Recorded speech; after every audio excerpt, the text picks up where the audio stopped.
ఓం శ్రేత్తే దధామి ప్రథమాయ మన్యవే హన్యత్ దస్యం నర్యం వివేరపాః ఉభే యత్మారోదసే ధావతామనో భ్యసాత్తే సుష్మాత్ పృథివీం చిదద్రివః.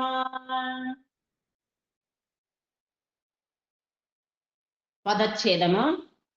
శ్రత్ తే దధామి ప్రథమాయ మన్యవే అహం యత్ దస్యం నర్యం వివేహ అపః ఉభే ఇతి యత్ త్వాం రోదసి ఇతి ధావతాం అనుభ్యసాత్ తే సుష్మాత్ పృథివీ చిత్ అద్రివః అద్రివః.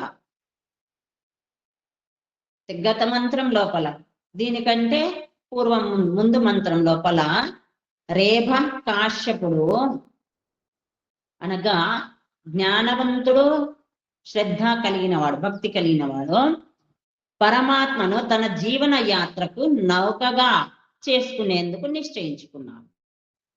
దీనికంటే ముందు మంత్రంలో ఏం చెప్పారంటే, రేభకాశపుడు ఏం చేశాడంటే పరమాత్మనే తన పడవగా చేసుకుంటాను అనేటువంటి ఎవరు జ్ఞాని, సంపూర్ణ జ్ఞానం కలిగిన వాడు. ఆ జ్ఞానవంతుడే ఇక్కడ సువేద. సువేదా, వేద అంటే జ్ఞానం, జ్ఞానం కలిగిన వాడు, మంచి జ్ఞానం అనగా పరమాత్మ యొక్క జ్ఞానాన్ని, సంపూర్ణ జ్ఞానాన్ని పొందినవాడు అతడే సువేద నామంతో చెప్పబడింది. ఉత్తమ జ్ఞాని, సువేద అనగా ఉత్తమమైన జ్ఞాని, పరమజ్ఞాని, ఉత్తమ జ్ఞానం కలిగిన వాడు లేదా పరమజ్ఞానం అనగా పరమాత్మ తత్వం యొక్క జ్ఞానం కలిగిన వాడు, అత్యంత జ్ఞానవంతుడు. ఇతడు తనను తాను స్వయంగా శైలూషి, ఈ సంసార ప్రపంచ నాటకానికి సూత్రధారి అయినటువంటి పరమేశ్వరుని నిర్దేశానుసారం తన నృత్యాన్ని కొనసాగించే నరుడు. శైలూషి అనగా నృత్యం చేసేవాడు. ప్రపంచానికి, ప్రపంచ రూప నాటకానికి, ప్రపంచంలో నాటకంగా చేసినటువంటి వారెవరు? పరమాత్మ. ఆ సూత్రధారి పరమాత్మ. మరి ఆ నాటకం లోపల నటించేవాడు, నృత్యం చేసేవాడు, నాట్యం చేసేవాడు ఎవరు? నరుడు. కాబట్టి ఆ నరుడను నేను అని అర్థం చేసుకున్నాడు. ఈ ప్రపంచం ఏదైతుందో పూర్తిగా నాటకం. మనకు తెలిసిందే కదా.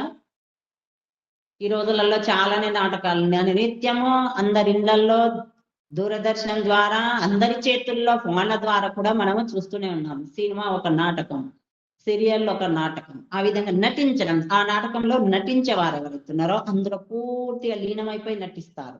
అనగా ఎవరైతే నటించేవారు అనగా నాట్యం చెయ్యాలి అన్నటువంటి దానిని నిర్మాణం చేసిన వారు ఎవరైతున్నారో అతను ఏ విధంగా చెప్తే ఆ విధంగానే వీళ్ళు నటించేవారు. ఒకవేళ అతను చెప్పినట్టుగా నటించకుంటే ఆ నటన లోపల అతన్ని తీసుకోరు. అదే విధంగా ఈ ప్రపంచం అనేటువంటి ఏదైతే నటనా స్థలం, ఆ స్థలం లోపల నాట్యం చేసేవాడు జీవుడు, నటింపచేసేవాడు, నాట్యాన్ని చేయించేవాడు పరంపిత పరమాత్మ, సూత్రధారి, దర్శకుడు అంటారు కదా, దర్శకత్వం వహించేవాడు. కాబట్టి ఆ పరమేశ్వరుని యొక్క అనుసారం ఎవరైతే నడుచుకుంటారో అతడే నరుడు అని అర్థం చేసుకుంటాడు. ఎవరు ఇక్కడ? కాశ్యపుడు, రేభ కాశ్యపుడు లేదా సువేద శైలుషి, సంపూర్ణ జ్ఞానం కలిగినటువంటి వ్యక్తి శైలుషి. అనగా ఈ ప్రపంచం ఒక నాటకం, అంటే నాటకాన్ని నడిపించే సూత్రధారి పరమాత్మని. కాబట్టి ఆ పరమాత్మ ఎలా నాట్యం చెయ్యమంటే అలానే నాట్యం చెయ్యాలి అనేటువంటి తత్వాన్ని అర్థం చేసుకున్నవాడు శైలుషి. కాబట్టి నటించేటువంటి, కొనసాగించేటువంటి నరుడను నేను అని అర్థం చేసుకుంటాడు.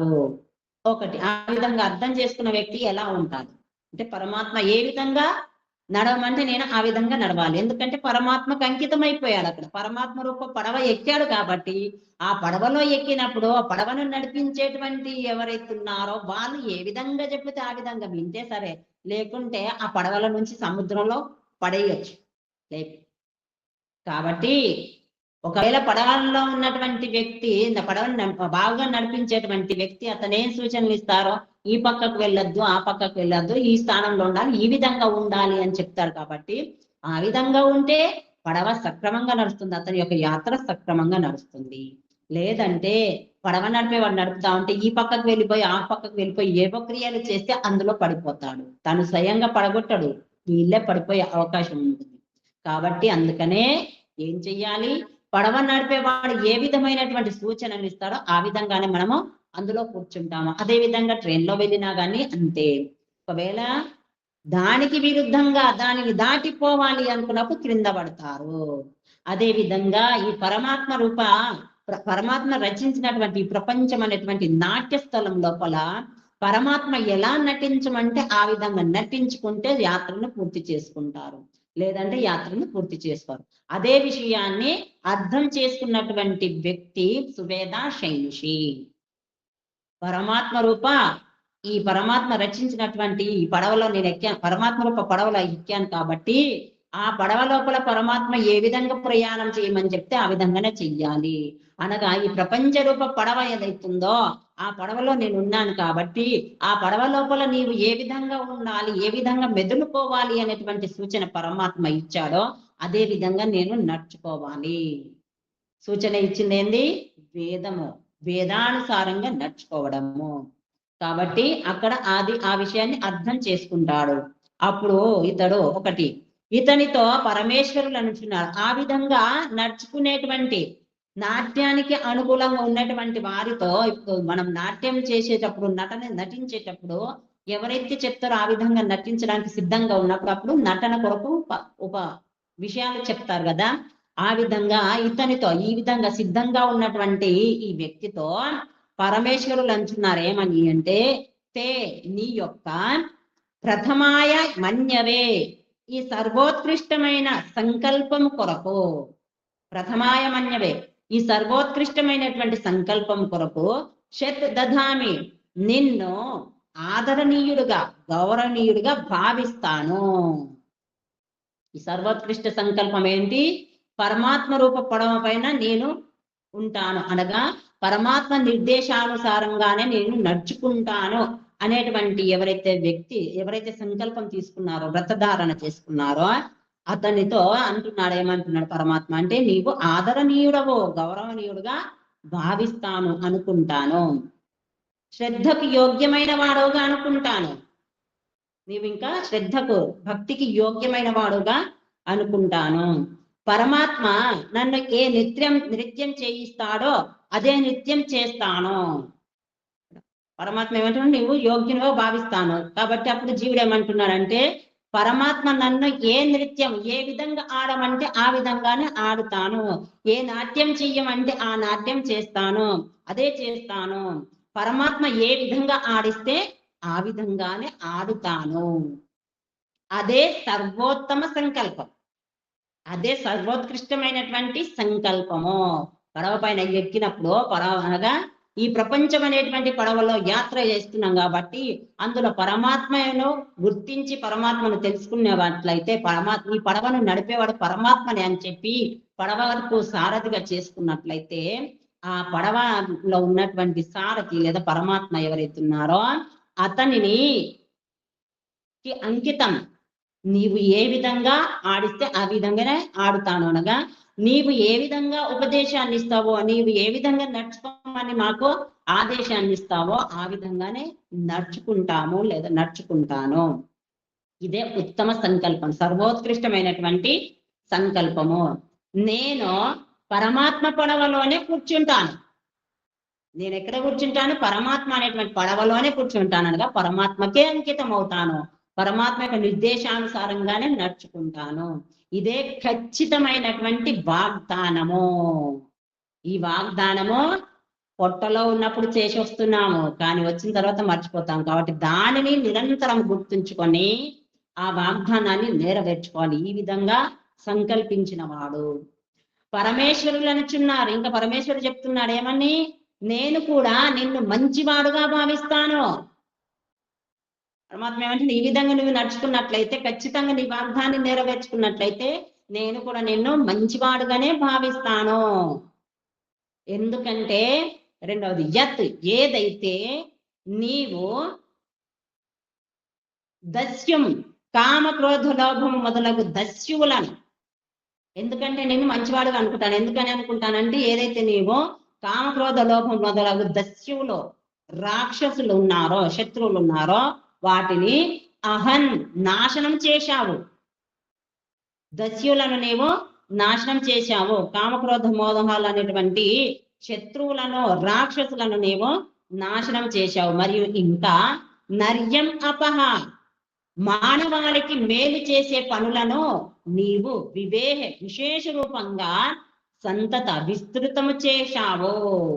ఇంకేం చేశావు నువ్వంటే మానవాళికి, మానవ మాతృలకు మేలు చేసేటువంటి పనులు ఏవైతున్నాయో, మంచి చేసేటువంటి పనులు ఏవైతున్నాయో వాటిని నీవు విశేష రూపంగా విస్తారము చేశావు. నీవు ఇతరుల మంచి కొరకు నీ సుఖము, సమయము మరియు సంపత్తిని త్యాగము చేశావు.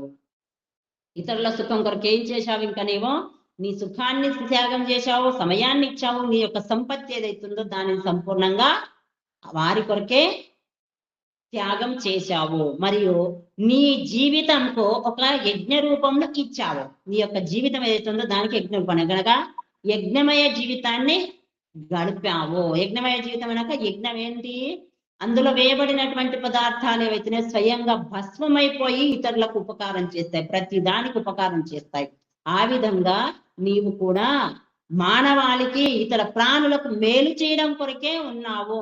ఆ విధంగా నీవు యజ్ఞ రూపంలో ఇచ్చావు. దీని ఫలితమే యత్ ఉభే రోదసి, దీని యొక్క ఫలితమే యత్ ఉభే రోదసి. ఉభే అనగా ద్యులోకం మరియు పృథ్వీలోకం. ద్యులోకంలో మరియు పృథ్వీలోకం రెండో త్వా అనుధావతాం, నీ వెంట పరిగెత్తుకుంటూ వచ్చాయి. ఈ కారణంగా యజ్ఞమయ జీవితం గడుపుతున్నావు కాబట్టి, ఆ విధంగా నీవు అయ్యావు కాబట్టి దాని యొక్క ఫలితమే ఈ ద్యులోకం మరియు పృథ్వీలోకం ఏవైతున్నాయి అవి నీ వెంట పరిగెత్తుకుంటూ వచ్చాయి. అనగా ఎవరికైనా కూడా ఏదైనా కష్టము కలిగితే వారు నీ దగ్గరకు చేరుకున్నారు. ద్యులోకం మరియు పృథ్వీలోకం నీ దగ్గరికి వచ్చాయంటే ఈ పృథ్వీలోకంలో ఉన్నటువంటి ప్రతి ప్రాణియో, మానవ మాతృలందరూ నీ దగ్గరికి వెళ్తే మాకు మేలు జరుగుతుంది అని చెప్పి వాళ్ళకి ఏ కష్టం వచ్చినా వారందరూ నీ వైపుకే పరిగెత్తుకుంటూ వచ్చారు, నీ దగ్గరకే చేరుకున్నారు. ద్యులోకం అనగా జ్ఞానులు ఎవరైతున్నారో, పరమాత్మను పొందాలి అనేటువంటి విచారం కలిగిన వారు ఎవరైతున్నారో వారు కూడా నీ దగ్గరకే వచ్చారు. అనగా నీవు నీ యొక్క జీవితం ఏ విధంగా యజ్ఞమయ జీవితం అయిందో ఆ యొక్క జీవన విధానాన్ని తెలుసుకోవడం కొరకు వారును నీ దగ్గరకు వచ్చారు, నీ దగ్గరకు చేరుకున్నారు. పూర్తి ప్రపంచం నీ వైపే పరిగెత్తింది. ప్రపంచం మొత్తం కూడా నీ వైపే పరుగు తీసింది. కాబట్టి అందుకు గాను నీవు మంచివాడుగానే భావిస్తాను. ఎప్పుడైతే ఈ ప్రపంచంలో అందరూ నీ వైపు పరిగెత్తుతారో అప్పుడు నీవు మంచివానిగా భావిస్తాను. అదే మన యొక్క మంచితనము. దాని ద్వారానే మనం మంచి వాళ్ళమా చెడ్డ వాళ్ళమా అనేది తెలుస్తుంది. ఇంకా ప్రభు చెప్పుచున్నారు, నాకు నీవు ఇందుకొరకు కూడా నచ్చావు. నాకు ఇంకా నువ్వు ఇందుకొరకు కూడా నచ్చావు. ఎందుకంటే నాలుగవది, హే అద్రిమహ, వజ్ర సమానము శరీరం గల ఓ నరుడా, వజ్రానికి సమానమైనటువంటి శరీరం కలిగినటువంటి ఓ నరుడా, తే నీ సూక్ష్మాత్ బలము చేత పృథివీచిత్ యావత్తు భూమి కూడా భ్యసాత్ కంపించిపోయేను. నేను ఇందుకొరకు కూడా నేను నిన్ను నచ్చాను. ఎందుకొరకు అంటే నీ యొక్క వజ్ర సమానమైనటువంటి శరీరం, నీ శరీరాన్ని కూడా ఏ విధంగా ఉంచుకున్నావంటే అతిగా భుజించి రోగాల పాలు చెయ్యకుండా సాత్వికాహారం ద్వారా, సద్విచారాల ద్వారా నీ శరీరాన్ని వజ్రతుల్యంగా చేసుకున్నావు. ఆసన ప్రాణాయామాల ద్వారా నీ శరీరాన్ని వజ్రతుల్యంగా చేసుకున్నావు. కాబట్టి ఓ నరుడా, ఆ విధంగా ఉన్నటువంటి ఓ నరుడా, నీ యొక్క సూక్ష్మాత్ బలము చేత పృథ్వీచిత్ యావత్ భూమి కూడా కంపించిపోయాను. అనగా నీ యొక్క దృఢత్వాన్ని, నీ యొక్క బలాన్ని చూసి ఈ భూమి కూడా కంపించిపోయింది. అందుకే వేదం చెప్పడం ఇహవాద దాని ఏహవాన్, ఈ భూమిని తీసి పృథివీం ఇమాం పృథివీం మంత్రం గుర్తుకు లేదా అంటే దాన్ని ఆ భూమిని లేపి నేను ఇక్కడ పెట్టాలా అక్కడ పెట్టాలా బ్రహ్మచారి అంటున్నాను. ఆ విధమైనటువంటి శక్తిని నువ్వు పొందావు. దాని ద్వారా ఈ భూమి కూడా వణికిపోయింది. ఏంటి అంటే ఈ భూమిని నన్ను ఏం చేస్తాడో ఇతడు అనేది. అంత బలం నువ్వు పొందావు. నీకు నీ రక్షణ కొరకు రక్షకుల అవసరం రాలేదు. నిన్ను నువ్వు రక్షించుకోవాలంటే ఇంకా నిన్ను రక్షించేందుకు వేరే వారి యొక్క అవసరము లేదు, రక్షకుల అవసరము రాలేదు. నీవు ఈ లోకహిత కార్యములలో నిర్భయంగా, లోకహిత కానీ ప్రజా సంక్షేమంలో నిర్భయంగా పాల్గొనడం కొనసాగించగలిగావు. ఈ విధంగా నీ యొక్క శక్తి కారణంగా నీవు ప్రజాహిత కార్యం లోపల నిర్భయంగా ఏ భయము లేకుండా ఆ కార్యాలను కొనసాగించగలిగావు.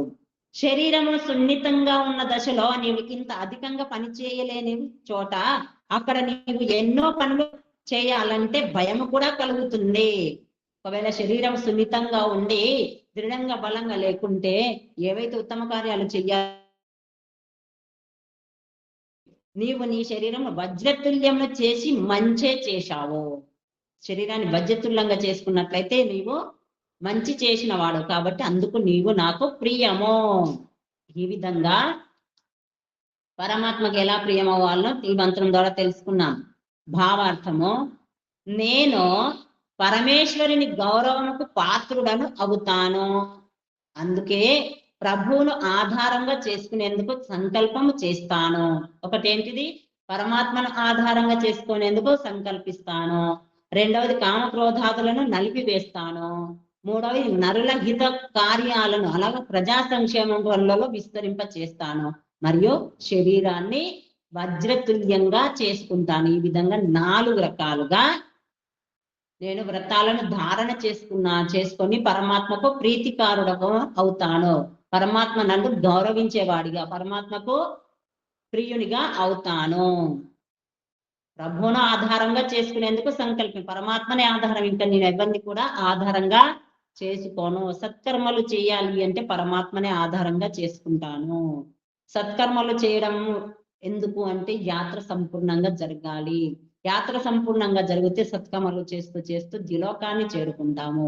ఇంకా ద్విలోకంలో కూడా ఏవియూ లేకుండా అనగా పాపపుణ్య కర్మలు ఏవియూ లేకుండా ఉండి నేను స్వర్లోకాన్ని చేరుకోవాలి. అందుకు పరమాత్మనే ఆధారంగా చేసుకుంటాను.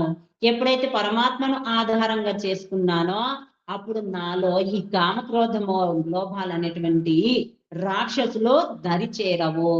మరియు దాని ద్వారా నేను నరులకు హితము చేసేవాడను, ప్రజలకే సంక్షేమం, పూర్తిగా నా యొక్క జీవితాన్ని యజ్ఞమయము చేసుకుంటాను, యజ్ఞమయ జీవితాన్ని గడుపుకుంటాను.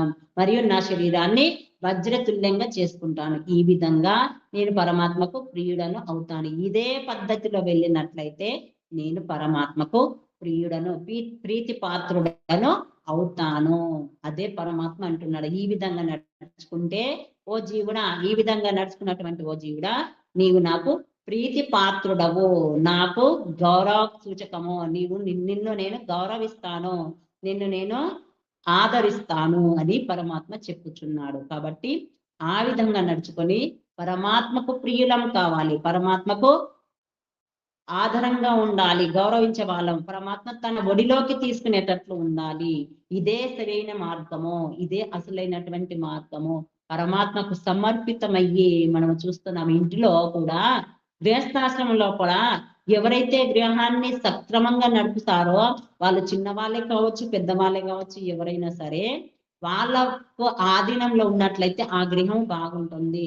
లేదు నాకు నడపరాకున్న పెద్దవాడిని కాబట్టి నేనే తీసుకుంటాను, లేదా నాకు నడపరాకున్న చిన్నవాడిని కాబట్టి నా దగ్గర ఎక్కువ బలం ఉంది కాబట్టి నేనే నడిపిస్తాను అంటే ఆ విధంగా నడవద్దు. ఎవరైతే జ్ఞానపరంగా మరియు బలపరంగా దృఢంగా ఉంటారో లేదా జ్ఞానంతో దృఢమైన వాళ్ళు ఉంటారో వారి యొక్క అనుకూలంగా నడుచుకుంటే ఆ గృహం సక్రమంగా నడుస్తుంది. అదే విధంగా రాజకీయం ఈ రోజులలో ఓట్లు కూడా నడుస్తున్నాయి కదా, ఎలక్షన్లు నడుస్తున్నాయి. అందులో కూడా ఎవరైతే సక్రమమైన వారిని ఎన్నుకుంటారో అప్పుడు ఆ దేశం కానీ, ఆ చుట్టుపక్కల వారు కానీ, ఆ ఊరు గ్రామం కానీ, లేదా ఆ యొక్క పట్టణం కానీ బాగుపడుతుంది. పనికిరాని వాళ్ళని ఎన్నుకున్నట్లయితే సర్వనాశనం అవుతుంది. అందుకే పడవ ఎక్కే ముందు మనం పడవ ఎక్కి ప్రయాణం చెయ్యాలి. మన జీవితం నడక సరిగ్గా నడవాలి. జీవితం నౌక సరిగ్గా ప్రయాణం కావాలి అంటే అందులో నడిపేటువంటి వాడిని సరిగ్గా ఎన్నుకోవాలి. అదే ఇక్కడ రాజకీయ నాయకులనైనా ఉత్తములను ఎన్నుకోవాలి. అదే విధంగా ఇంట్లో కూడా గృహస్థాశ్రమంలో కూడా ఎవరైతే బాగా ఉంటారో వారి ఆధీనంలో నడుచుకోవాలి. ఆ విధంగా నడుచుకున్నట్లయితే అన్నీ సక్రమంగా ఉంటాయి. అన్నింటికంటే ఉత్తముడు, శ్రేష్ఠుడు, గొప్పవాడు, సక్రమంగా తీసుకెళ్లేటివాడు, ఎట్టి పరిస్థితుల్లో కూడా అధోగతి పాలు కానివ్వని వాడు, ఎట్టి పరిస్థితుల్లో కూడా కింద పడనివ్వని వాడు ఆ పరమాత్మ. కాబట్టి ఆ పరమాత్మ రూప పడవను ఎక్కి మన జీవిత యాత్రను జీవితం అనేటువంటి నాకును నడిపించుకున్నట్లయితే మనం సక్రమంగా చేరుకుంటాము. జీవితం అనేటువంటి యాత్ర లోపల పరమాత్మను మనం చేర్చుకోవాలి. పరమాత్మకే అంకితం కావాలి. పూర్తిగా అంకితమయ్యి ఆత్మ ద్వారా ఆ పరమాత్మ యొక్క ఆ పరమాత్మ యొక్క ఉపదేశం మనలో ఎప్పుడైతే వినబడుతుందో ఆ విధంగా అతని యొక్క ఉపదేశాన్ని వినడానికి ప్రయత్నం చెయ్యాలి. విని ఆ విధంగా నడుచుకున్నట్లయితే జీవన యాత్ర సఫలమవుతుంది. పరమాత్మకు ప్రీతికారులమవుతాము. ముక్తి లభిస్తుంది. మరియు సుఖాన్ని పొందుతాము. అనంతమైనటువంటి ఆనందాన్ని పొందుతాము. ఆ విధంగా పరమాత్మకు ప్రీతికారులం అయ్యేటట్లే ప్రయత్నం చెయ్యాలి. అందుకే పరమాత్మనే పట్టుకోవాలి. అసలైనటువంటి వాడు ఎవరో ఏదో చెప్తే అలాంటి వారు పరమాత్మలు కారు. అసలైనటువంటి సృష్టికర్త, అసలైనటువంటి పరమాత్మ అతనే. కాబట్టి అతనినే పట్టుకోవాలి. ఇంకొక వేరే మార్గము ఏదియూ లేదు అనొచ్చు. ఎన్ని మార్గాలలో వెళ్ళినా అది పరమాత్మ దగ్గరికి. ఆ మార్గాలన్నీ ఎక్కడ తీసుకెళ్తాయో కూడా తెలియదు. అది వాళ్ళకి ఎవరైతే తీసుకెళ్తున్నారో వారికే తెలియదు. అసలు పరమాత్మ యొక్క మార్గం ఏంటి, పరమాత్మ ఎవరు, ఎలా ఉంటారనేది వారికే తెలియనప్పుడు మనల్ని ఎలా తీసుకెళ్తారు? ఎన్ని రకాలు ఈ రోజులల్లో ఎన్ని రకాలుగా మనం మాలలు వేసుకుంటున్నామో, ఎన్నో రకాలుగా పరమాత్మను ఆ రూపకంగా పూజ చేస్తా ఉన్నామో, ఎవరైతే మనకి మార్గదర్శనాన్ని ఇస్తున్నారో, ఎవరైతే మనకు మాలను వేయిస్తున్నారో వారికే సరి అయిన మార్గము తెలియదు. నిజంగా చెప్పాలంటే మీరు చూడండి, ఎంతమంది గురువులు ఉన్నారో, ఎంతమంది మాలలు వేయించేటువంటి గురువులు ఉన్నారో, ఆ గురువులకు కూడా అసలైనటువంటి పరమాత్మ గురించి తెలియదు. వాళ్ళు ఏమి నమ్ముతున్నారు? ఏదైతే విగ్రహం ఉందో అదే పరమాత్మ అనుకుని నమ్ముతున్నారు. ఆ పరమాత్మ ముందల్ని ఎగుతున్నారు, నాట్యం చేస్తున్నారు, ఏమో చేస్తున్నారు. కానీ అది పరమాత్మ కాదు. అది సరిగ్గా తీసుకెళ్ళదు. దయానందుడు ఇప్పుడు వస్తుంది కదా శివరాత్రి రోజు జ్ఞానోదయం కలిగింది దయానందునికి. అసలైనటువంటి పరమాత్మ ఇతను కాడు. ఈ రాయి అనేది ఏదైతుందో అది పరమాత్మ తత్వం కాదు. అది పరమాత్మ ద్వారా తయారు చేయబడినటువంటి ఒక వస్తువు. అది పరమాత్మ కాదు. పరమాత్మ ఎక్కడ ఉంటాడు, ఎలా ఉంటాడు, ఏ విధంగా ఉంటాడు, అతన్నే అసలైనటువంటి పరమాత్మని నేను తెలుసుకోవాలని అతని యాత్ర అప్పటి నుండి ప్రయాణం మొదలుపెట్టి చివరికి తెలుసుకున్నాడు. ఆ యొక్క మార్గాన్ని మనకు అందించాడు. కాబట్టి ఆ మార్గంలోనే వెళ్ళాలి. అదే మార్గంలో రాముడు కృష్ణుడు నడుచుకున్నారు. అదే మార్గంలో ఎంతో మంది మన పెద్దవాళ్ళు అనుకుంటున్నాం కదా, మన తాత ముత్తాతలని, యోగ్యులని, ఋషులు, మునులని, వారందరూ కూడా అదే మార్గంలో నడుచుకున్నారు. కాబట్టి ఆ మార్గంలోనే వెళ్ళాలి. ఈ ప్రపంచం లోపల ఇవన్నీ ఇప్పుడైతే ఏవైతే దేవతలు ఏ రూపకంగా అయితే మాలలు అని చెప్పబడుతున్నాయో అవన్నీ కూడా మనం పుట్టిన తర్వాతనే చూస్తున్నాము. మనం పుట్టిన తర్వాత కొత్తగా వస్తున్నాయి. ఈ అయ్యప్ప మాల కానీ, శివమాల కానీ, ఇంకేమో మాల. అదే విధంగా ఈ వీళ్ళ పెళ్లి వాళ్ళ పెళ్లి అని ఆ దేవతల పెళ్లి చేయాల్సిన అవసరం లేదు. ఆ విధంగా ఒక్క నామం పైన మాల వేసుకోవాల్సిన అవసరం లేదు.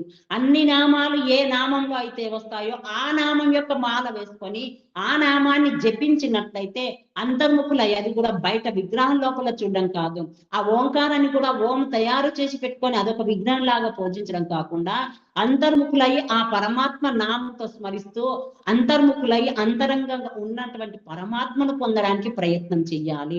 ఆ విధంగా ఆత్మ లోపలనే మనకు ప్రేరణ కలుగుతుంది. ఆత్మ లోపలనే మనకు జ్ఞానోదయం కలుగుతుంది. ఆత్మ లోపలే అంతర్ముఖంగానే మనకు ఏదైనా తెలియాలి అంటే తెలియజేయబడుతుంది. కాబట్టి అందులో ఉన్నటువంటి పరమాత్మను తెలుసుకోవడానికి ప్రయత్నం చేయాలి. అసలైనటువంటి పరమాత్మ అతడే. అతని యొక్క ముఖ్య నామము ఓం. సర్వవ్యాపకుడు, సర్వాంతర్యామి, సర్వరక్షకుడు, సర్వజ్ఞుడు, అన్నింటిని తెలిసిన వాడు. కాబట్టి ఆ పరమాత్మనే పొందాలి. అతను మించినటువంటి దేవుడు ఇంకెవరు ఇక్కడ లేరు. అతని ద్వారానే జ్ఞానోదయం కలిగి అతనిలాగా అయ్యారు. కానీ అతన్ని మించిన వారు ఎవరు కూడా లేదు. ఒకవేళ వాళ్ళు దేవతలైతే వాళ్ళు ఆ పరమాత్మను వదిలిపెట్టి వెళ్ళినట్లయితే మళ్ళీ యథాస్థితికి వస్తారు. ఏ విధంగా అయితే అగ్నిలో వేయబడినటువంటి లోహం ఏదైతుందో ఆ లోహము అగ్ని దాని లోపలికి ప్రవేశించి అగ్నిలాగా రక్తవర్ణంకి వస్తుందో, అగ్నిని మనం దూరం చేసినట్లయితే మళ్ళీ యథాస్థితికి నలుపు రంగులోకి, లోహంలోకి, రంగులోకి వచ్చేస్తుంది. అదే విధంగా జీవుడు కూడా ఎవరైతే మనం గొప్పవారుగా చెప్పుకుంటున్నామో, ఎవరినైతే మనం ఆరాధిస్తున్నామో వాళ్ళంతా పరమాత్మ యొక్క జ్ఞానాన్ని పొంది పరమాత్మ వలె అయ్యారు. మరియు ఇక్కడ లేరు, ఇప్పుడు పరమాత్మ లోకంలో ఉన్నారు. కాబట్టి వారి వలనే మనము కూడా పరమాత్మని ధ్యానం చేసి పరమాత్మ యొక్క జ్ఞానాన్ని పొంది పరమాత్మ లోపలనే మనం ప్రయాణం చేస్తూ ఆ విధంగా ముక్తాత్మలమై మళ్ళీ శ్రీరాముని శ్రీకృష్ణ అక్కడ కలవచ్చు. స్వర్లోకంలో పరమాత్మ లోకంలో వారిని మనం కలవచ్చు. కాబట్టి ఆ విధంగా ప్రయత్నం చెయ్యాలి. ఈ లోకంలో మనం ఎంత వెతికినా మనకు ఆ శ్రీరాముడు శ్రీకృష్ణుడు ఈ లోకంలో దొరకడు. ఈ లోకంలో దొరికేది పరమాత్మనే. ఆ పరమాత్మ మనలో ఉన్నాడు. కాబట్టి ఆ పరమాత్మను పట్టుకోవడానికి ఇదే ముఖ్యమైనటువంటి యాత్ర మార్గము. వేదమే, ఆ వేదంలో చెప్పిన విధంగా నడుచుకోవడమే అంతర్ముఖులయ్యి పరమాత్మ రూప పడవ పైన ప్రయాణం చేయడమే అసలైనటువంటి మార్గము. ఈ విధంగా పరమాత్మకు ప్రియులం అవుతామని చెప్పి ఈ మంత్రం ద్వారా తెలుసుకున్నాము. ఓం శం.